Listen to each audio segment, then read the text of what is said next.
Going live na po tayo, miss.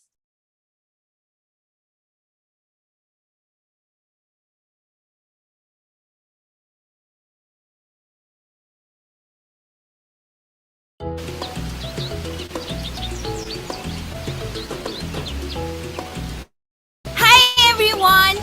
May hinahanap kami. Naghahanap kami ng bagong teacher Vibal. Kailangan namin ng mga bibong guro na mahilig makipag-interact at hindi camera shy. Game na game din sa challenges para mas maging fun and fantastic ang learning experience ng mga bata. Kaya kung ikaw ay isang licensed professional teacher and with pleasing personality, we want you! Mag-upload lamang ng inyong pinaka-creative na TikTok video. Pwede ninyong i-promote ang inyong city or hometown o i-discuss ang paborito ninyong lesson na makikita sa alinmang Vibal textbooks. Huwag kalimutang itag o isama sa caption ang @TikTok Paaralan at ang hashtag na #TeacherVibal. Madali lang, di ba? At kahit na ano pa ang edad, kasarian, o lahing pinanggalingan, welcome kayong sumali! Kaya don't miss the chance! Samahan kami sa mas exciting new season ng Teacher Vibal! Hihintayin namin kayo!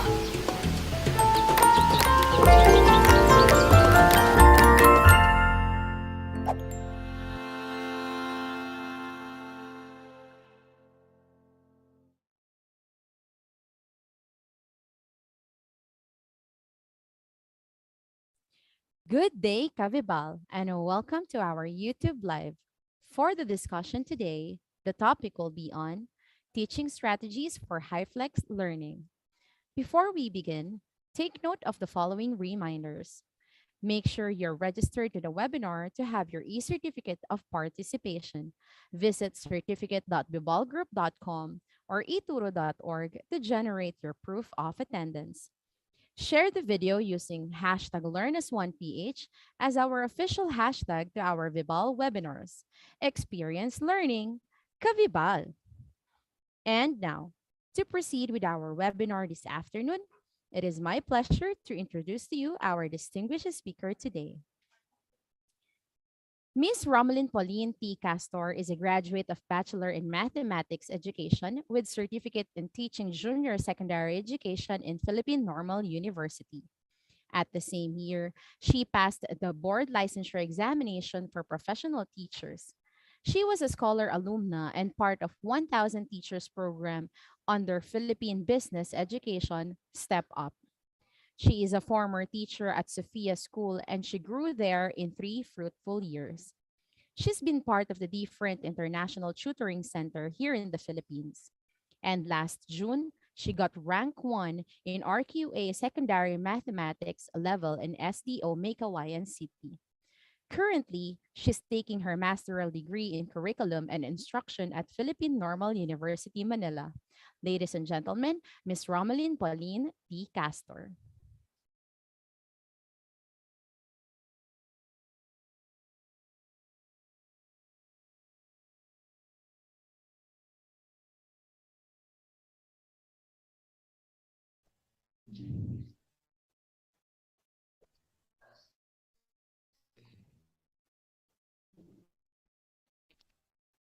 Good afternoon, mga kabibal. I am Romeline Pauline T. Castor, a graduate student from Philippine Normal University, Manila, and I will be your lecturer for this afternoon. I am here today to talk about a very timely and relevant topic, especially for this coming school year. So we are going to talk about Hyflex learning. And with that, what is our main topic today? So for our topic for today, its title is Beyond Success, Teaching Strategies for Hyflex Learning.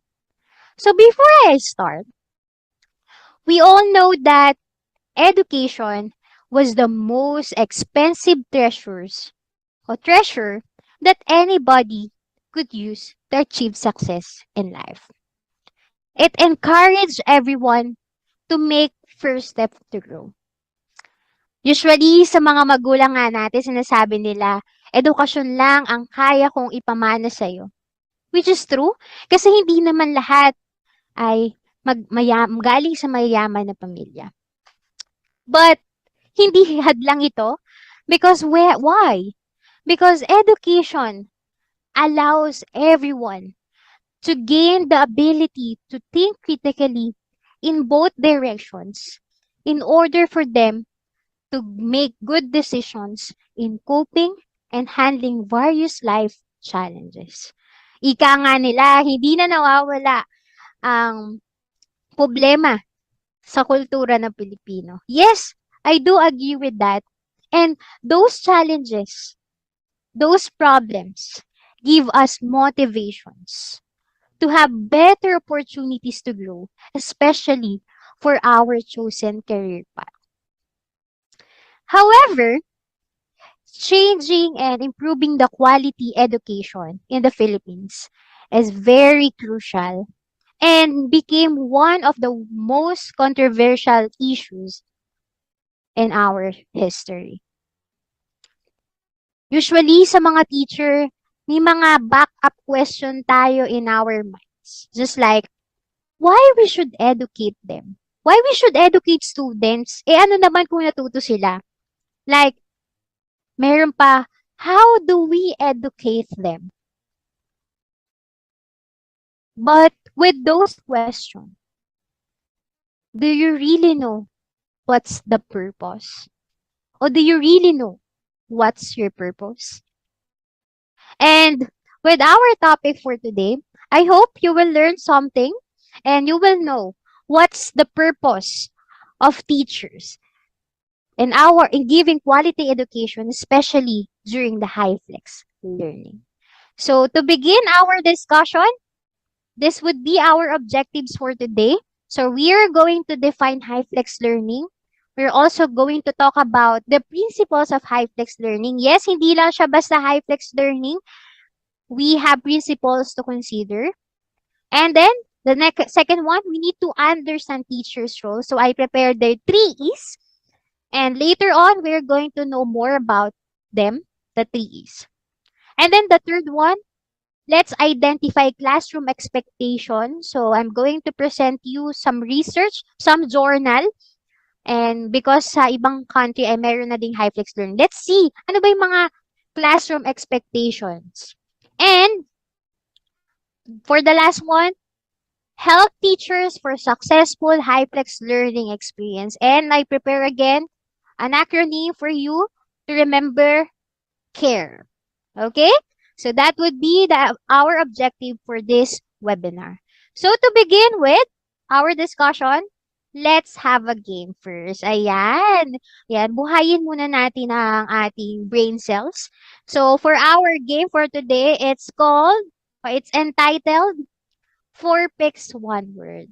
I know you're all familiar with our game for today, but just a brief description again for our game. 4 Picks 1 Word is a game wherein you're going to guess a word using the given 4 pictures. Okay? So don't worry, may mga letters dyan. So it will be easy for you. And don't forget to type in your answer in our comment tab. Okay?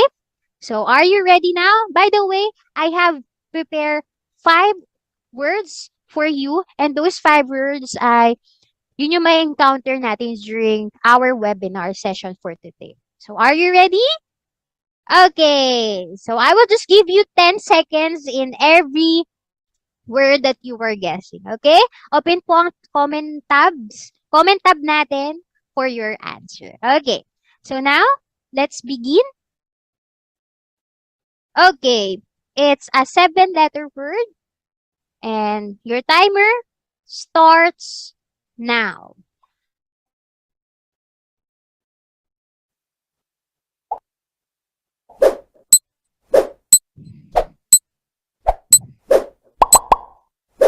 Four, three, two, one. Okay, time's up. Let's reveal the answer. What do you think is the answer? Okay, the correct answer is students. Yan. Sino po ang mga nakakuha ng first correct answer dito? Congratulations. Sige, next word. So, our first word there is students. Next. Second question. It is a 7-letter word. Ready, get set, go. Go, go, go.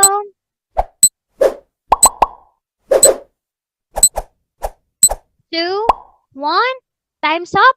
What do you think is the answer? Plastic? Hindi po.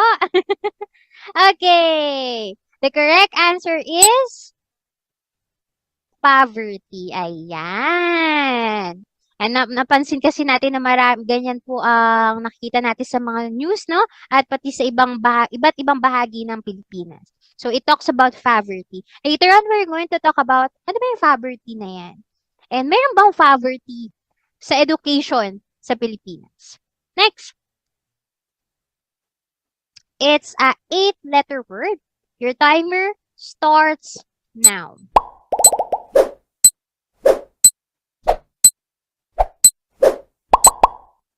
4, 3, 2, 1. Time's up. So what do you think is the answer? Okay, the correct answer is teachers. Correct. Ayan ang ating mga guro. Ayan. Next. Fourth word. It's 8-letter word. Ready, get set, go.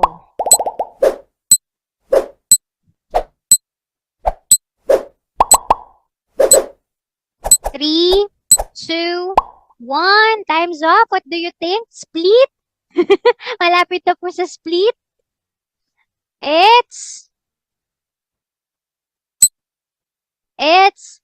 flexible. Ayan. And then for our last one, okay, it's a 5-letter word. Look at the letters. So, timer starts now.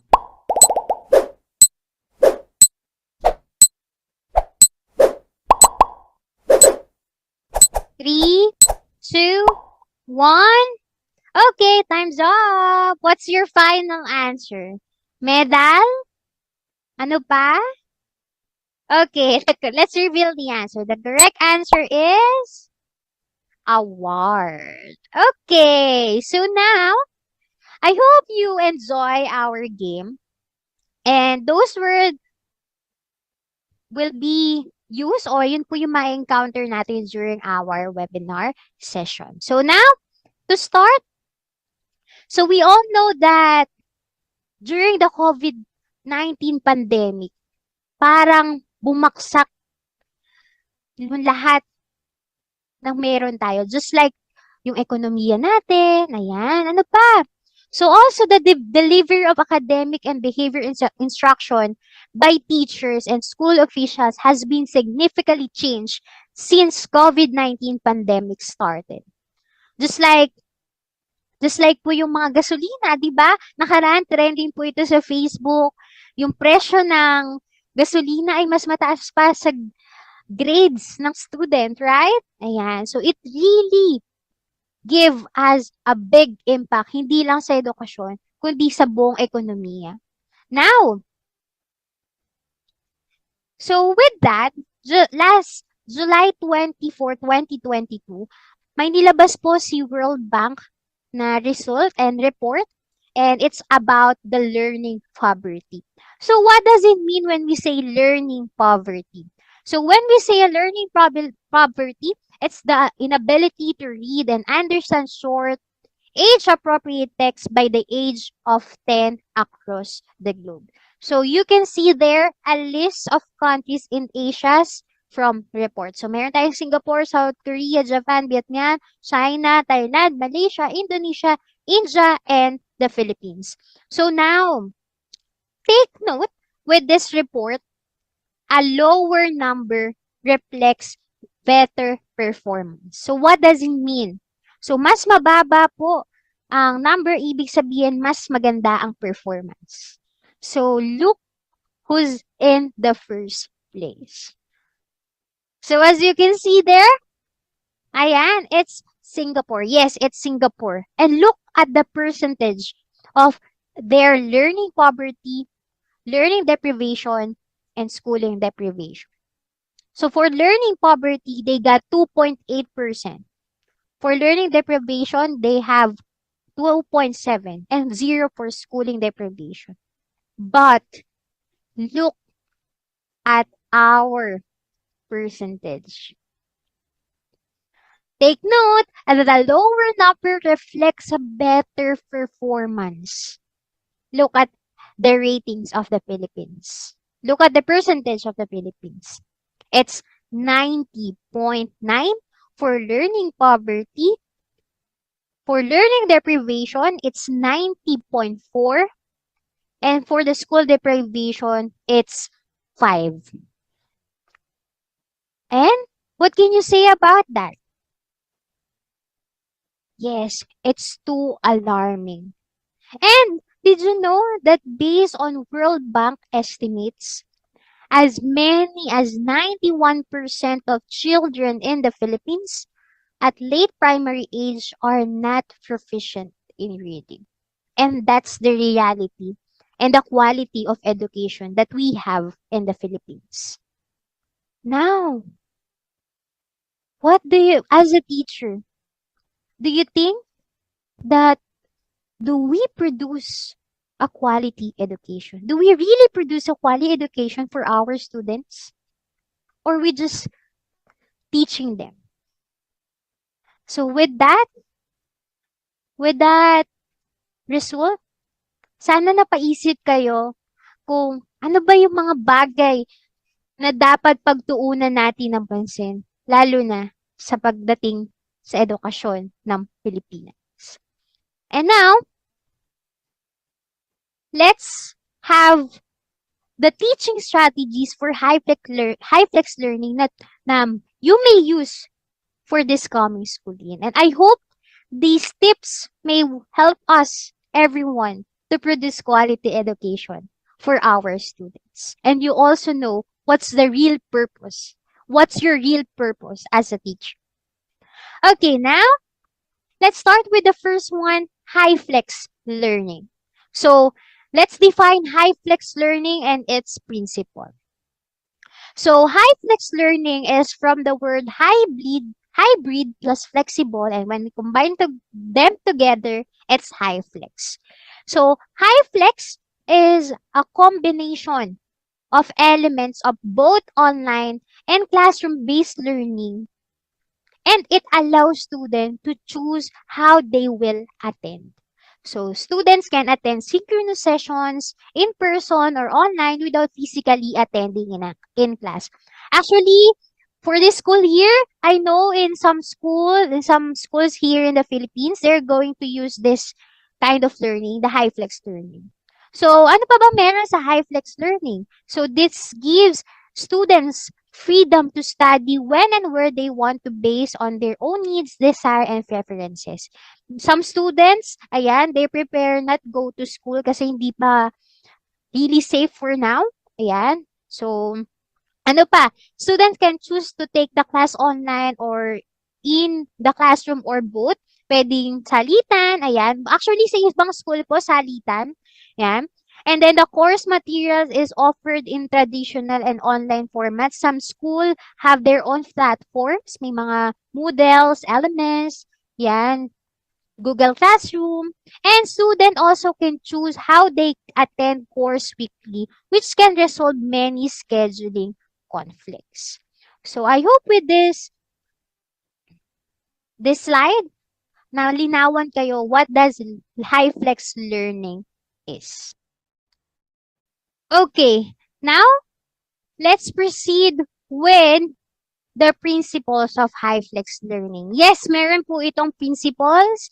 And what are the 4 main principles of Hyflex learning? Those are learner choice, equivalency, reusability, and accessibility.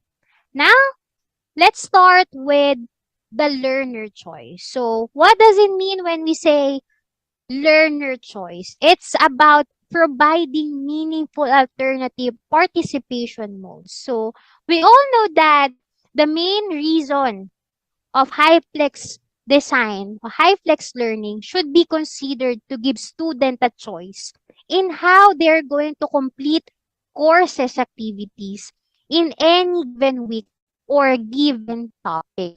So without meaningful choice, kung walang learner choice, what does it mean? So there's no flexibility. So nasan yung Hyflex doon kung walang learner choice, right? So choosing to implement this first principle requires teachers providing participation choice to student more than the values forcing everyone into the best way of learning a set of content. Yan. So that would be the first principle.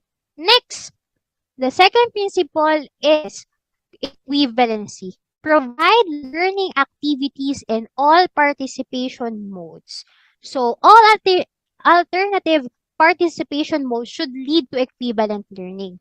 So, it means providing an alternative approach to students which leads to learning by design.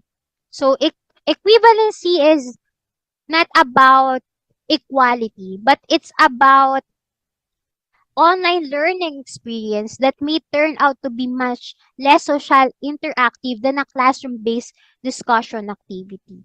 So in each case, however, students should be challenged to reflect upon learning content. So hindi lang tayo basta-basta dito na aarahan. Yes. So we should give students time and opportunity to contribute their developing ideas to the discussion and interact with the teachers and also with their classmates. So providing equivalent learning experience in various modes which lead to equivalent learning outcomes. And I think that would be one of the greatest challenges for us teachers.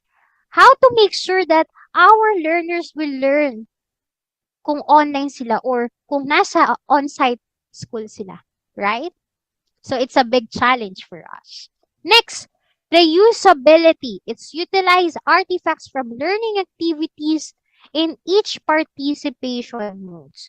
So many class activities takes place in classroom and it should have many opportunities, activities for students to learn and appreciate specific content. Yan. Iba-iba po ang klase ng learner na meron tayo. So it's our responsibility to adapt to any challenges and modes and needs ng students natin.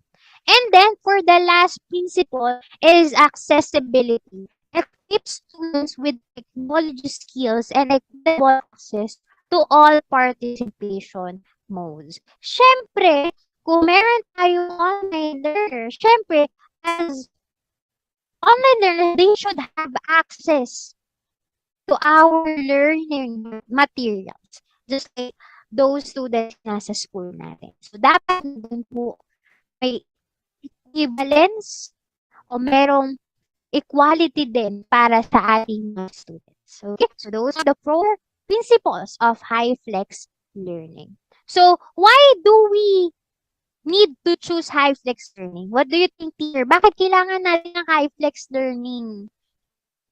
Yes, it's a very, it's one of a solution for delivering instructions since ngayon, ang daming bata ang nahihirapan sa modular o sa online learning. Ayan. Yes, you're correct, teacher. So, it's important for us to think of another learning mode for our students so that they can learn more. Yan. Tingnan natin kung saan ba tayo dapat mag-improve, sa ano ba yung dapat makatulong sa mga students natin. Next, let's understand now teacher's role. So, again, what's our role? What's our purpose? Are we just going to teach them? No? So here are the three E's. Yan, this is, ginawa ko po ito. Three E's for teachers to understand our role, especially during the high-flex learning.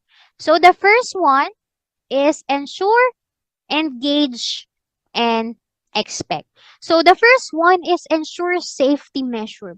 So during high flex learning, we all know na meron nasa school and meron din na nasa online. So it's our responsibility to ensure the safety measures of our both students in online and in the school. In what manner? Sa mga school, it's important for us to ensure safety measure by wearing face masks, safety protocols, ayan. Actually, sa mga schools po ngayon, dapat may safety seal, yung iba, ayan, before they conduct high-flex learning, ayan, which is relevant for us to know if the school are really ready for high-flex learning or any mode of learning. How, how, how about our online students? How do we ensure that they're on a safe place? Actually, we have Child Policy Act, and I know you're all familiar with that. And with that, you will we will ensure their safety even if it's online. Next, are we all clear with the first teacher's role in high flex learning? It's ensure. Okay. Next one, engage. Engage instructions for both online and in-person learner. It's our responsibility to provide things, activities, and games and content which our student can adopt. In what way? Dapat yung activities na meron tayo doon sa mga students natin on-site, dapat ganun din yung activity natin for online. Or if nahihirapan tayo na ganun, we can have more alternatives. Ayan, mamaya papakita po ko ng mga alternatives, mga apps na we can both use for online and in-person learner. Okay? And then for the third one, expect. Expect what? Sabi nila masama mag-expect. But actually, not all the time. As a teacher, we need to expect in what? We need to expect and be ready for a contingency plan. Why? Because some during our online classes, and there's a possibility may mga interruption na mangyari. For example, mawala si teacher sa internet connection. Anong plan mo? Anong plan B mo? Okay? O for example, hindi gumagana yung PowerPoint presentation mo. What are you going to do? So it's a way for us to be prepared and be ready for any future event. Hindi naman masama lagi mag-expect. Minsan, dapat talaga may plan A, plan B ka. Or even kung di mag-work yung plan A, plan B mo, dapat meron kang plan C, plan D. Kahit marami kang plan, di ba? Ayan. So, sabi nga ng iba as a teacher, ayan, dapat resourceful din tayo. Ayan, dapat ready tayo all the time. Ayan, hindi lang Girl Scout ang laging handa. Teachers din ay dapat laging handa. Okay, I hope the roles of the teachers during the Hyflex learning is clear to you. Don't forget the 3 E's, ensure, engage, and expect.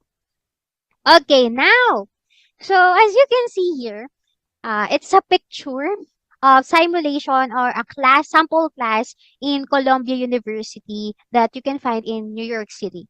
So, ayan. So, as you can see, they're practicing high-flex learning.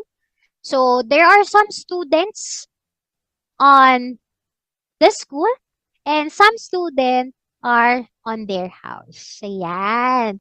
So, you can see here at the middle, program or a representation how high-flex learning works. So, ayan. So, yung red dot po, that would be the instructor. The yellow dots for in-class students, and for the blue circle, those are the remote students or online students.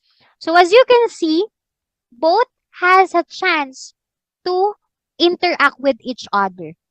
So they can share audio, they can share video, they can also chat with each other. So, paano nangyayari dito? So, yan, may mga naka-set up na cameras and Zoom po. So, kung ano yung ginagawa ni teacher, yon, ganun din yung natututunan. Sabay sila pero in different places lang sila. Okay? So, ayan po. Ito po yung sample practices ng Hyflex learning in Columbia University. And I know in some school here in the Philippines, ganito na din po ang mangyayari, lalo na malapit na ang pasukan. Ayan. Now, so let's now identify some classroom expectations. And I'm going to present you a research and let's know more about it. So here are classroom expectation, and this table is from a journal and a research from Lohman, Randolph, and Off from their classroom management strategies for Hyflex instruction. So they presented some classroom expectation that we can use in our class. So this table 1 shows specific behaviors that meet Hyflex classroom expectations for young children. So, meron po silang classroom expectation, be kind, be safe, and be honest. Actually, for these three, ayan, common po ito sa atin and usually sa mga school ginagamit na to. Ayan, so, it's very important for us to be clear with our classroom expectation. And also, it's our responsibility as a teacher to tell our students on what is our classroom expectation. Nagagalit ka na sa kanila o pinagsasabihan mo na sila, hindi mo pala sila nasabihan. Ayan. So, it's important for us and also for them to know what are the classroom expectations. Also, for us to build connections and communication for students. Ayan. So, just like here, for first example, be kind. So, nung face-to-face, sanay tayo sa mga young learners natin na be kind, share toys, taking turns when speaking, ayan. But, during online learners, o ano ba yung expectation natin pag be kind sa online learners? Ayan. Always turn on your camera. Ayan, dapat hindi lang doon nakikita. Dapat nakikita lang din nila teacher ang mga mukha nyo. Ayan. Dapat make sure na nasa eye seat kayo that teacher can see you. Ano pa? Be kind that you stay muted when teacher is speaking. Respect if someone is speaking. Yan, turn off if it is your not turn. Right? So, raising hands, especially sa mga Zoom meetings. Ayan, ano pa? Log into class session on time, following teacher's directions. But actually, during the online learning, napakahirap i-monitor ng mga students, right? Do you agree, teachers? Especially, minsan, nawawala sila sa sa mga young learners natin, di ba? Nawawala sila sa upuan, nagugulat na lang tayo, nasaan na siya? Nasaan na si student A, si student B? O minsan naman, ang start ng class 8:30 pero pumapasok 10:30, 9:30 o 11:30 na, right?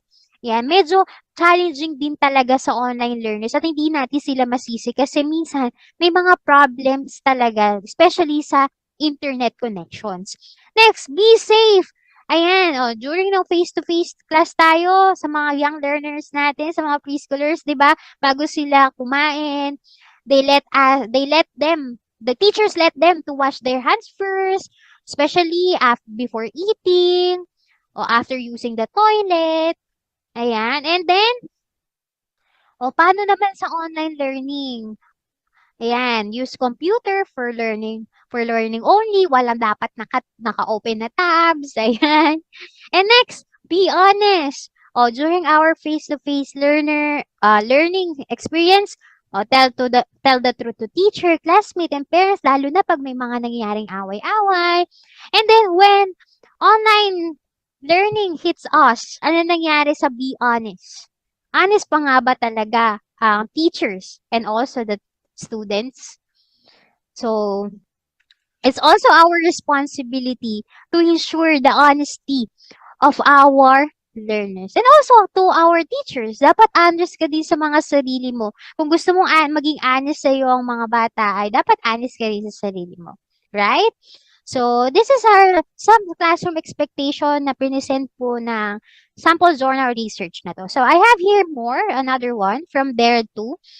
So, they have, ito din naman ay for Hyflex learning naman, the 4 W's, expectation. So, they have wear your mask, wash your hands, watch your distance, and wipe your space.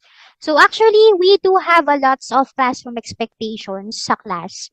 And dapat meron tayo nito. And it's also, dapat clear din ito sa'yo. Ayan. And also to your students. Next. Now, we're done with our last part, which is helping teachers for successful Hyflex learning experience. So, I prepare an acronym for all of us para maintindihan natin, mas madali natin malaman kung ano ba talaga yung purpose natin. So, it's care. So, it's care. I call this one care strategy. So, what does it mean when we say care strategy? So, it's C-A-R-N-E. C stands for connections. A for accessibility. R for reward or rewards or awards. E for evaluation. So, let's talk more about them. So, the first is connection. So, the question that we should have in this one is, how are you going to make sure that you are truly prepared for class? Teachers, are you really ready for every class that you have? Yes, of course, we are really ready. So, what are the things that we need to do in order for us to become ready? Oh, dapat as a teachers, alam na po natin to. Ayan, we should plan ahead. Dapat kinabukasan pa lang, alam mo na. Or 2 days or 3 days before that class, dapat alam mo na kung ano na yung susunod mong lesson, what are the learning objectives, ano ba yung mga dapat activities and connections na meron kayo during that discussion. And ano pa? Syempre, kapag nakapag-plan ka na, always prepare for classroom materials and technology. As a teacher, dapat hindi sa mismong time na yun, ay, nawawala yung ganito, nawawala yung ganyan. Dapat ahead of time. And it's our responsibility to act professionally, syempre as a teacher, right? Yan. Hindi as a teacher, kung kailan mismo discussion, doon ka lang gagawa ng PowerPoint presentation mo. Doon ka lang maghahanap ng teaching materials mo. No. It's a big no-no, especially for high-flex learning. Why? Kasi dalawang mode yun eh. Merong online and merong nasa school. So, dapat, meron kang prepare activities for both students mo. Okay? To ensure na talagang natututo yung dalawang groups of students mo. Okay? Yeah, that's the first one, connections. Next, the second thing that we need to remember in connections is what? The question of how will you promote a feeling of community or connections among remote and online students. So, paano mo nga ba mako-connect yung dalawa? Kaya ba natin pag-connectahin yung remote and yung online student and inside students? Yes. How? By providing a lot of opportunities to have fun and learn at the same time. Now, I'm going to present you interactive educational games that you can use for Hyflex learning. And I hope it will help you and it will give you idea para sa mga students natin. So the first one is Kahoot. I know you are all familiar with this one. Kahoot is a very interactive quiz game. Ayan. So there's a lot of themes. Ayan. Yan. So you can search it. Kahoot. Yan. So kailangan natin ng mga gadgets dito, laptop, phones, anything will do. So, yan. Kahoot po. Maganda to. Lalo na kung gusto mo magpa-review o di kaya ma-assess mo kung may natutunan ba yung class mo during the day. Next, if we have Kahoot, we also have here quizzes. Actually, quizzes and Kahoot are almost the same. But, minsan sa quizzes and Kahoot po ay may mga upgrade o merong mga premium account. So, pero pwede naman po ito open naman po. May mga some templates lang po na naka-premium. Pero it's a free naman po. You can sign in and you can create an account. Yan. Actually, ang good thing dito sa quizzes and Kahoot, you can make your own template. Ayan. So, that's good for your students. Next, and I know you nagagamit na to ng ibang sa ating mga teachers. Next, Word Wall. Word Wall is an interactive game. Yan, may mga maze, quiz bee, um, ano pa ba, mga addition, subtraction, anything. And you can also customize your question there. May mga Pac-Man, which is highly highly recommended sa mga young learners natin. So, word wall po. You can search it online. Next, so have here Slido, or it's like Mentimeter. So, sa Slido po dito, yan, may mga good to for mga English subjects, Filipino subjects, if they're going to look for a brainstorming, yan. So, maganda po, survey, multiple choice, may mga contest din po dito sa Slido. So, it's a good thing for us. A good and nice interactive games for our students. Next, Toy Theater. Toy Theater is one of recommended math application, math interactive games for students. So, marami po dyan. Meron din silang reading, arts, music, puzzles. Yan.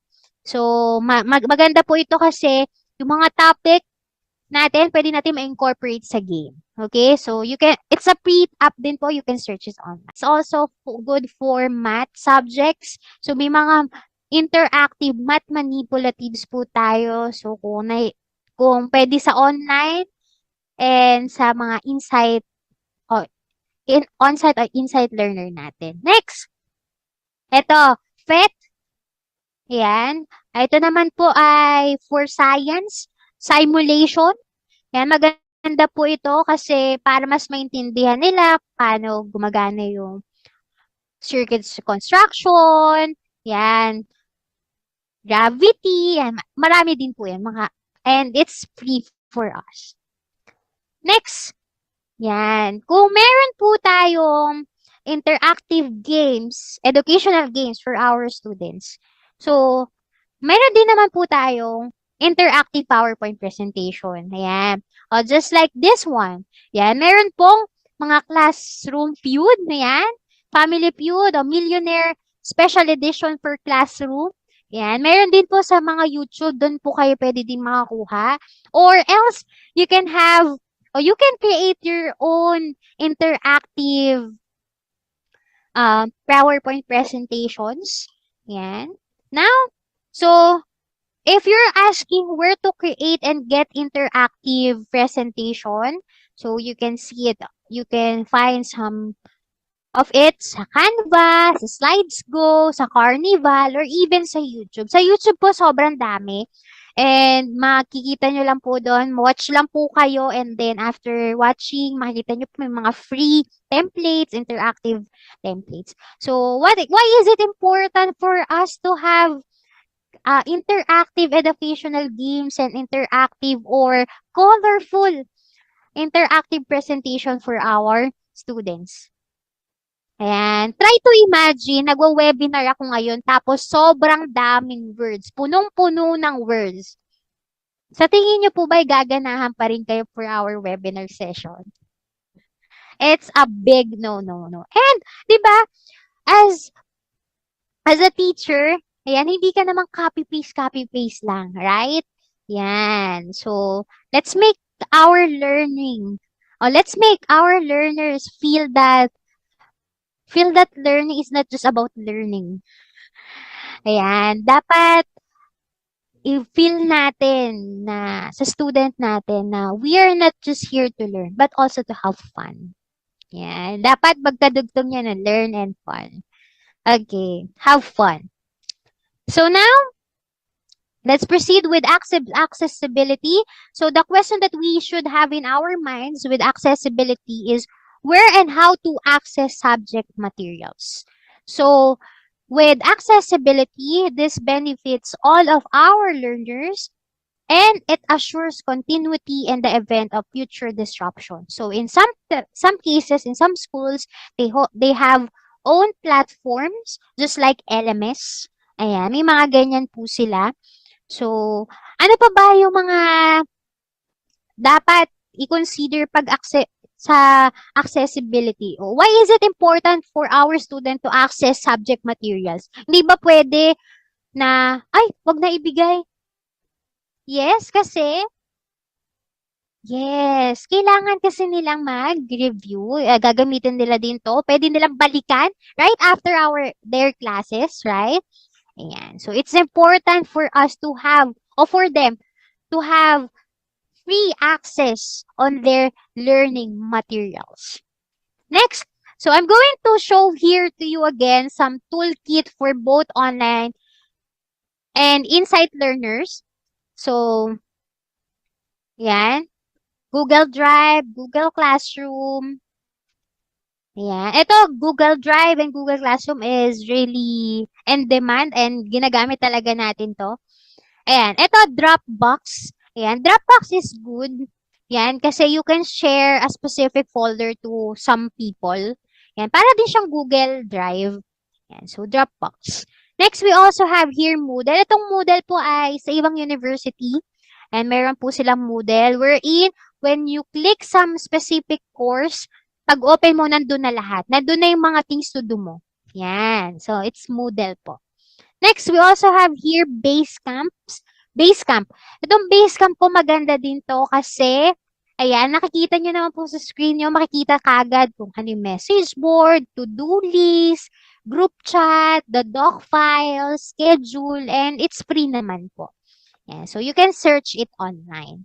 And you can also add people there o dapat dito sa Basecamp na to ay dapat itong class lang na to. Ay ito yung susunod na class, ito naman yung kanila. So yun po. Okay? So now, let's proceed with reward. So the question that we need to think about when we are dealing about reward is, how will you let your students know that they are doing good during and after the class? Talaga bang natututo sila? So, how? So, it's important for us to give reward for our students, especially during the class. Why? Yes, iba kasi yung binibigay na motivation ng reward, right? So what are some examples of rewards that we can give to our students? Digital stickers, good feedback, plus points, exemption, sa quiz, exam. And that's a good practice, right? Why? What's the reason ba? What are the advantages of classroom rewards? So the first one, it builds connection for both teachers and students. It also gives students motivation na, ay, dapat, galingan ko kasi I know it will be worth it. Yeah, it also promote appropriate behavior. Ay, dapat pala ganun yung gawin ko para manotice yung mga dapat at hindi ko dapat gawin. Yeah, next, it makes student appreciate themselves. Ayan, naalala ko nung bata ako, uso yung tatak ng star and then pagdating ko sa bata, pakita ko yung hanggang dito ko na ng mga star. Nanay, tatay, yung star ko, ang dami na. 'Di ba? It's a way for our students to appreciate themselves na, ay, wow, ang galing ko. Ganon. And it's also create feeling of happiness and achievement. And in a small way, let's help our students. Okay? So that would be for reward. So what is the meaning of C again? Connections. A, for accessibility. R for rewards. And for last one is letter E, and that is evaluation. So it is important to us to be fair in evaluating our students. So our question is, how will you ensure that your remote and online students or on-site students rather learn from the class? So you need to what? You need to be fair in evaluating them. Use rubrics, ano pa? Ensure you need to also to ensure students' honesty, right? Yes. So now here are some applications again for you to help in creating evaluation or assessment for your teachers and ensures that they are really honest with our evaluation.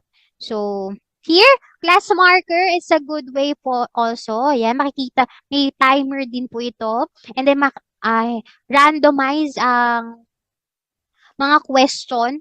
For example, magta-type po kayo lang ng question nyo, pero hindi po same ng number ang mag appear sa student. For example, itong number 1, number 2 sa ibang students. Yan. So, iba-iba po.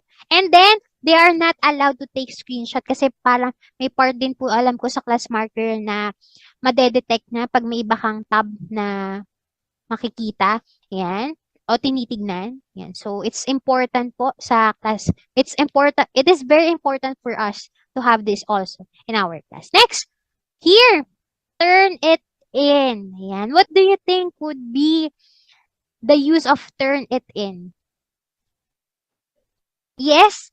Okay. Especially for mga essay natin. Why? Kasi nauuso na yung mga plagiarism. Yes, correct.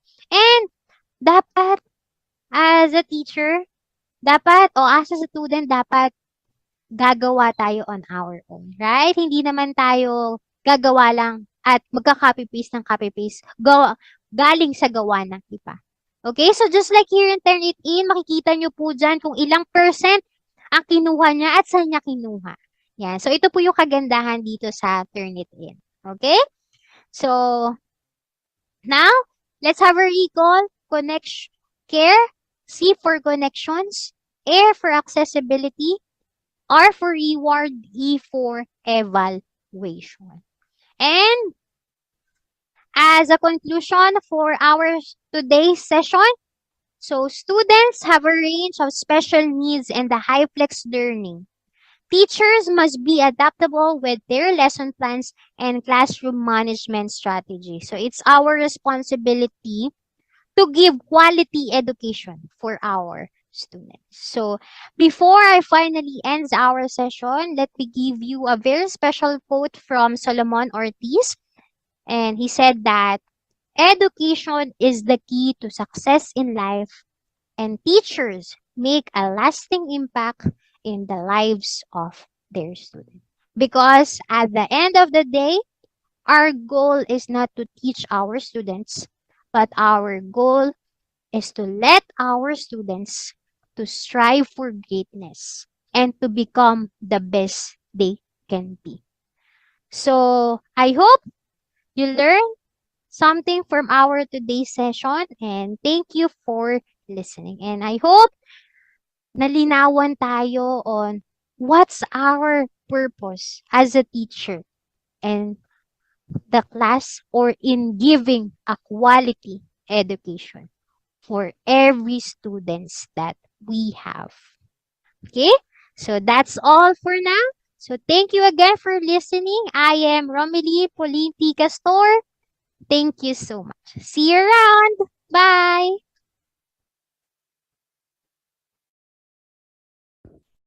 There we have it.